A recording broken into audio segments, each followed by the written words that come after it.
Last year, we saw some of the original Mighty Morphin Power Rangers return to the small screen for Netflix's Power Rangers Once and Always.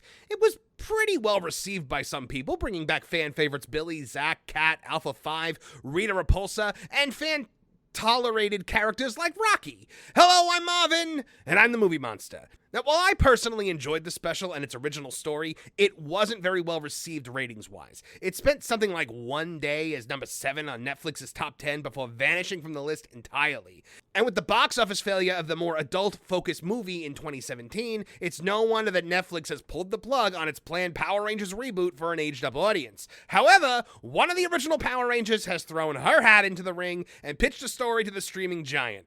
Let's take a look. Well, Netflix has apparently gone from Go-Go Power Rangers to No-No Power Rangers.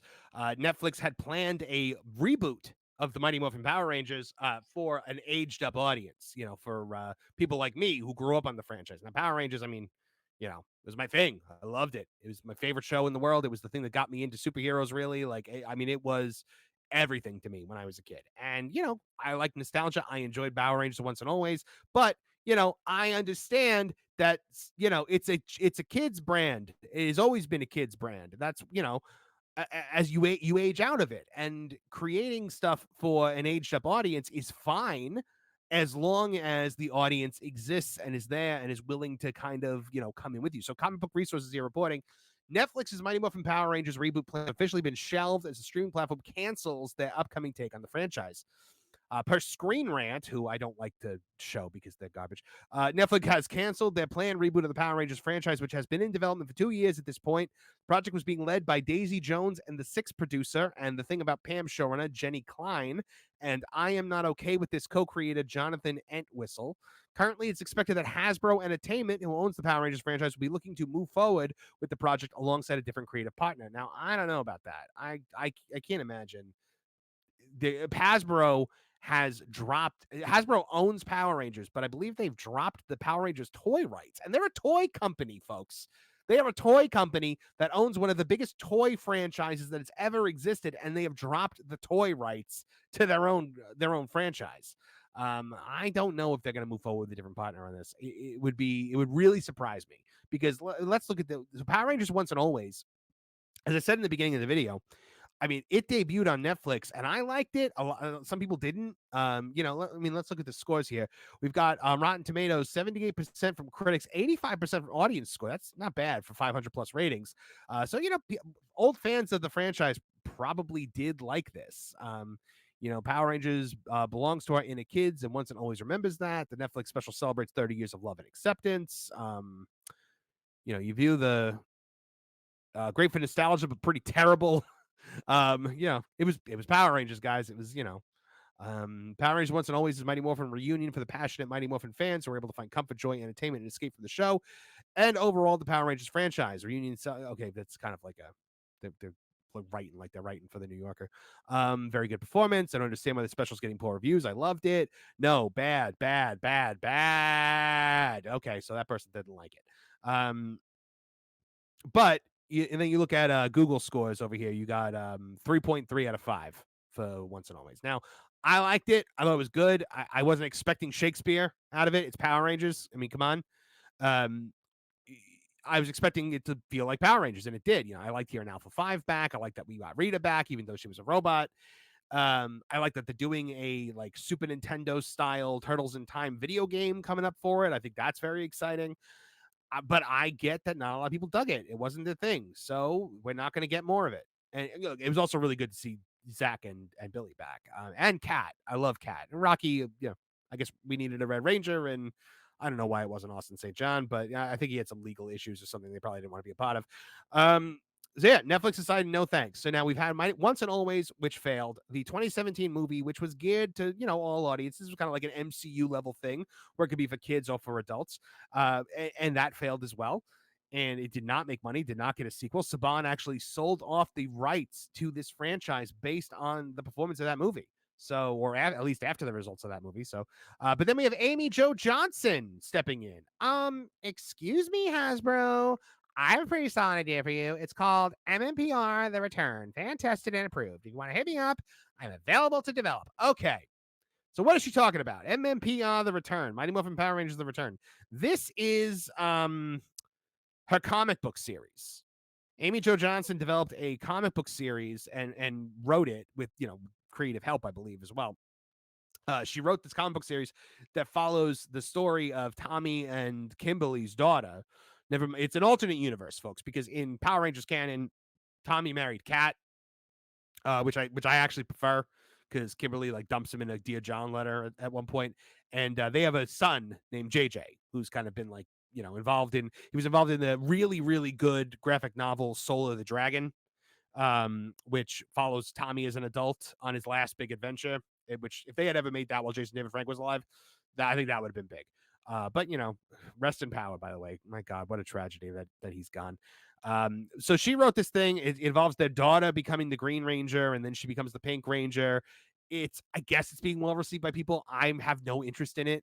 To me, Boom Studios has an incredible. Kyle Higgins started it.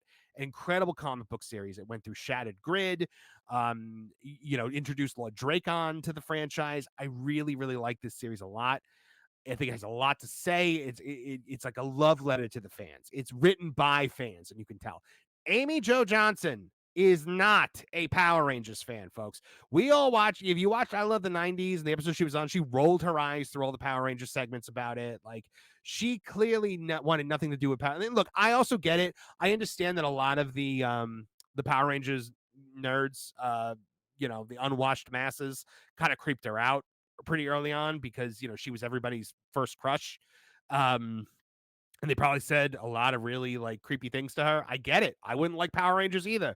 But you know what? I also wouldn't go back to it. I think she sees the gold mine that it is. And she now all of a sudden wants to save this project when she could not be bothered. She was asked to be in Once and Always, folks. She reportedly did not come back over money. However, she said that's, quote, simply not true. Please stop saying I didn't do Reunion because of money. Simply not true. She wrote on Twitter, maybe I just didn't want to wear spandex in my 50s or couldn't go to New Zealand for a month or none of your beeswax. So if you just didn't want to do it, then why do you want to do it now? Why do you want to take you? At the end of the day, folks, this tweet, she knows they're not going to do it. Netflix is not picking this up. Netflix is not going to be like, oh, I didn't know about this comic book series. Amy Jo Johnson, let's give her a call. Call her agent right away, guys. That's not going to happen. She knows it's not going to happen. This is honestly good guerrilla marketing. She is getting people talking about people like this channel now talking about Mighty Morphin Power Rangers: The Return. Which, if you like it, great. I have not read it. It just it didn't interest me. I'd rather read things by people who I think like Power Rangers. Kyle Higgins, and I can't recommend those Boom Studios comics enough.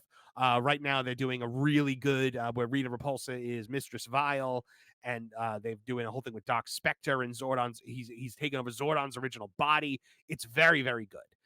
So I highly recommend that. But no, they're not going to do this. They wouldn't do this. It's guerrilla marketing. It's smart guerrilla marketing. Don't get your hopes up, even though, Comic Book Resources is saying they may move forward with a different creative partner.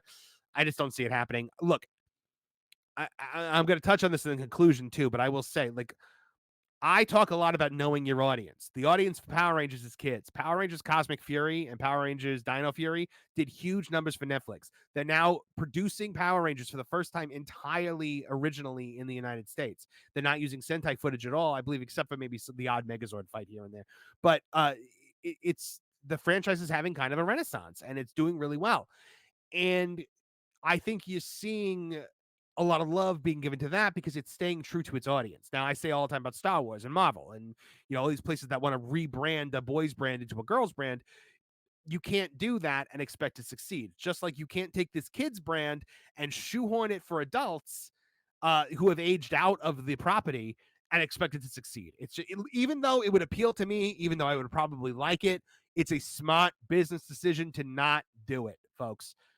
You got to know your audience. You got to go where the money is, and that's not where the money is. Power Rangers was my jam when I was a kid. I loved the original MMPR with all my heart, watched everything up to In Space, and I currently read the Boom Studios comics. So, would I love to see a reboot of the show designed for my demographic? Oh, absolutely. I loved Once and Always in the story it told, but I also understand enough about business to get that if the audience segment isn't large enough or doesn't show enough interest, then the project can't move forward. Is it disappointing? Sure. Do I understand Netflix's decision? Yes. Should they reconsider with Amy Jo Johnson's comic book story? Absolutely not.